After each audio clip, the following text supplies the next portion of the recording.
नीरव मोदीची जमीन आहे आणि त्याच ठिकाणी रोहित पवार नीरव मोदी गेला तिकडे कुठं निघून, तुम्ही काही काळजी करू नका। आता तो इथं येण्याची परिस्थिती फार कमी आहे आणि आला तर त्याच्यावर रितसर कारवाई होईल। त्याच्यावर कुणाची काय जमीन असे ना, आपण ते सगळं नियमाच्या चौकटीमध्ये बसून MIDC करून तिथं तरुणांना तरुणींना रोजगार कसा मिळेल आणि गुंतवणूक कशी होईल ह्याबद्दलचा प्रयत्न महायुतीचा चाललेला आहे आणि त्याच्यात आमचे तिथले सहकारी महायुतीचे आमदार राम शिंदे अतिशय बारकाईनं प्रयत्नशील आहेत। अजितदादा, तुम्ही MIDC जर माझ्या मतदारसंघामध्ये करत असाल तर जिथं राम शिंदे म्हणत आहेत तिथंच करा। फक्त विनंती आहे 1000 एकराची असू द्या।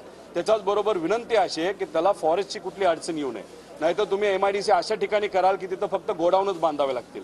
आम्हाला तिथं मोठ्या मोठ्या कंपन्या आणायच्या आहेत, फॅक्टरी आणायच्या आहेत, युवांना नोकऱ्या द्यायच्या आहेत, हाताला काम द्यायचंय। त्यामुळे दादा, तुम्ही राजकारण करत नाही असं अनेक लोक म्हणायचे पूर्वी, आज ते सिद्ध करून दाखवा की तुम्ही राजकारण करत नाही।